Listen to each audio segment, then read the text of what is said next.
Hi, my name is Brian West. I'm here today to discuss with you a little bit about American manufacturing and these companies that are commonly perceived as, environmentally friendly, but in my estimation, I don't believe they are. Now, before I begin this presentation today, I just want to stress that I'm not here to push an agenda or, to advocate, for American manufacturing, but I'm just here to offer you a little insight into some of my research that I've done on this, and hopefully to encourage you guys to go out and do a little research of your own and dig deeper than what these companies offer at the surface level in terms of their what they offer environmentally, and see if it actually is the case. Okay, so I'm sure when I say environmentally friendly companies, these are among the name the brands that you guys think of: Patagonia, Tom's, Nike, Adidas, and Apple. Now I'm going to start with these five companies and tell you what they offer to consumers, at the surface level, what they stress to consumers on why they're an environmentally friendly company. And by the end of this, you can decide on if that's the case or not. So starting with Tom's, one for one. I'm sure most of you guys know that if I buy a Tom's shoe, they take one, they give it to a community that's in need. But they also go further than that. They provide clean water to communities, safe birth kits for the communities that need them, and their shoes are manufactured using using recycled materials. Um, Going on to Patagonia, a corporate philosophy of 100% for the environment, for the earth. Their clothing is higher quality, so they're trying to reduce how much waste and stuff happens, and the turnover of clothing, so that way it lasts a little longer, and that can cut down on the carbon footprint. And then you have companies like Nike and Adidas, which they've been saying since the 1990s that they are able to reduce their carbon footprint by 80%, which is awesome. And then you have Apple, which is actually the largest tech company using solar panels. So they're actually using solar panels for their electricity or for their energy source at their corporate headquarters in California.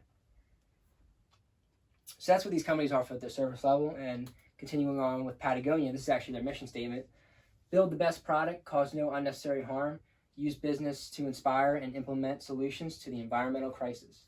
That's the mission statement of Patagonia. So given that mission statement of Patagonia and a corporate philosophy of 100% for the environment, where would you think that they would rank? Where would you think their manufacturing headquarters would be largely, based off these environmentally ranking countries? We have one environmentally ranked country ranked to 27th, followed by 120th, 132nd, and 133rd. I'm sure with their mission statement and their corporate philosophy of 100% for the environment, you would say, well, given this list, I would say it has to be, they would be manufacturing largely in the 27th ranked environmental country, right? Let's see what these countries are. 27th is the U.S., which they do manufacture, and they have 9 manufacturing plants here in the U.S., but they have 13 in China. And if we look at these other companies here, Tom's, Apple, Adidas, and Nike, they're all largely manufacturing here in China as well, with Nike and Adidas having some manufacturing in Vietnam and Indonesia. But when we look at this quote here, this comes from the Harvard Environmental Forum study. China pollutes because it chooses to pollute. The government could stop or severely curtail pollution, as Western nations already have.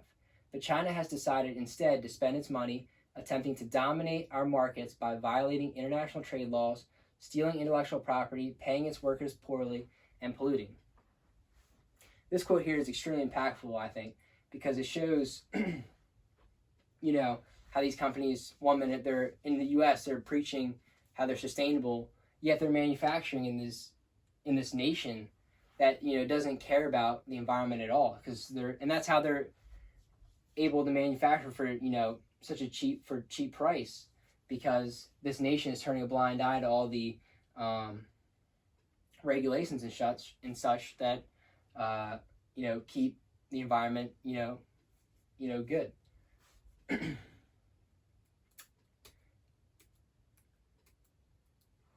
Another quote from the study is about the pollution that comes from China, and how we think that it doesn't impact us over here, when in reality it does. Not only does it cut American jobs, which is a large pushing to keep manufacturing here, but we think that, oh, if we manufacture in China, if it affects them, it affects them. We don't think it comes back to harm us. But in reality, 29% of the pollution experienced on the West Coast actually comes from China.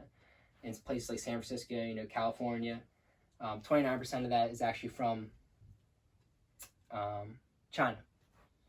When you look at these companies like Nike and Adidas as well, they actually had they came under some fire in 2011 with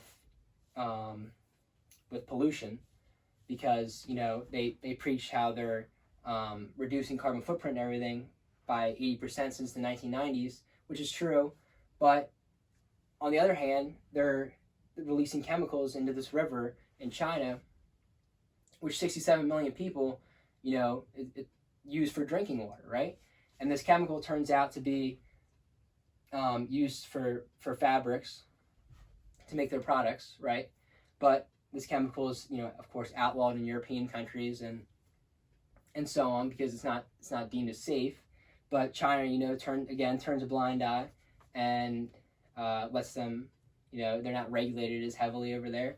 And Adidas declined to comment on this. Nike denied the accusation.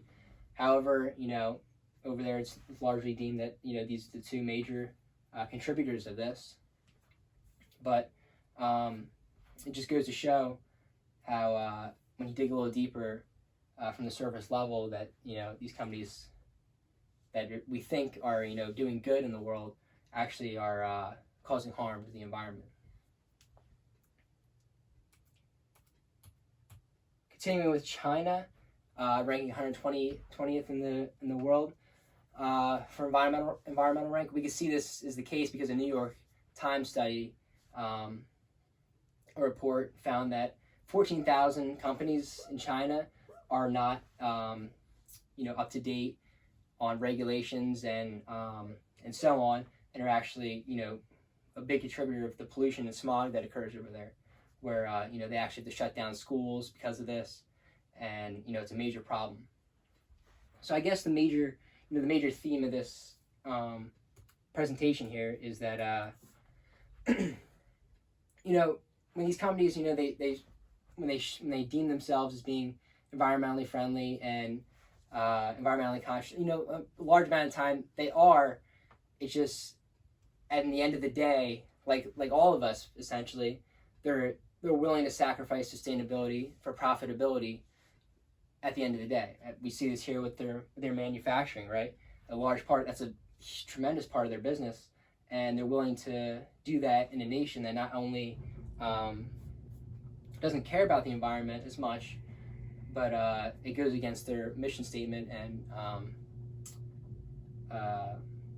principles alone. So at the end of the day, sustainability is still not as significant as profitability for these companies, which is sad in today's age. Thank you.